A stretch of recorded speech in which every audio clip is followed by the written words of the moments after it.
केले रोक्यो भने के दारू बन्यो आफ्नै हात केले रोक्यो के कारणले रोक्यो त्यसैले गर्दा अब चाहिँ बुझ्नु पर्नेछ पूर्वबाट हर्क साम्पाङलाई त्यहाँका सब राई लिम्बूले साथ दिएको छ सबैले साथ दिएको छ भन्नुभएको नि त्यो झोला बोकेर छ ट्राउजर लाछ झाए लाछ अघि अघि हिँडेछ कोदालो बोकेर पछाडि सब हिँडेछ म त तपाईँलाई कोदालो बोकेर पनि आउनुहोस् भनेको छैन कुर्सीमा बस्न चाहनुहोस् भनेको छु उसले सबलाई त्यहाँ ढुङ्गा बोकाउँदै हिँडेको छ त्यही पनि मान्छे हिँडेका छन् पछि पछि हिँडेको छ हङकङदेखि लन्डनसम्मका राई लिम्बू साराले उनलाई पैसा सहयोग गरेको छ बिटा पैसा पठाइदिएको छ धन्यवाद छ त राम्रो कुरा हो आफ्नो मान्छे उनीहरूले के बुझेका छन् भने एउटा राईको छोरो एउटा जनजातिको छोरो एउटा पूर्वेली अब देशको नेतृत्वमा जाँदैछ उनीहरू ठुलो छाती गरेर हिँडेका छन् बजार मध्य नेपालमा कुलमान काठमाडौँ आसपासमा कुलमान घिसिङहरूलाई सबै त्यहाँका आफ्ना समुदायले सबैले साथ दिएका छन् त्यहाँका तामसालीको सबले साथ दिएका छन् जुरुक्क काँधमा बोकेर हिँडेका छन्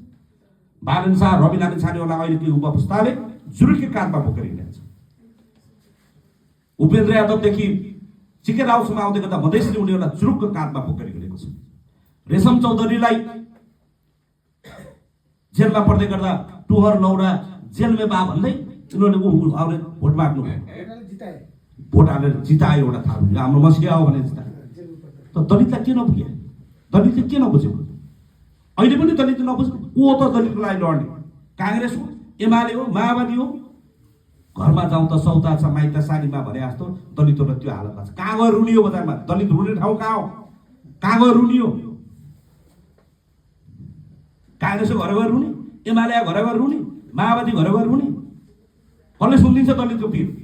कहिलेसम्म रुँदै हिँड्यो त खुट्टा आफ्नो राख्ने कसले मलाई समाइदेला भनेर बजारा यसो गर्दै हिँड्नु हुँदैन आफ्नो खुट्टामा टेक्ने हामीले आर्ट गर्नुपर्छ हामीले त्यो एउटा आर्ट गर्नुपर्छ त्यसैले मैले तपाईँलाई भनेको अहिले यति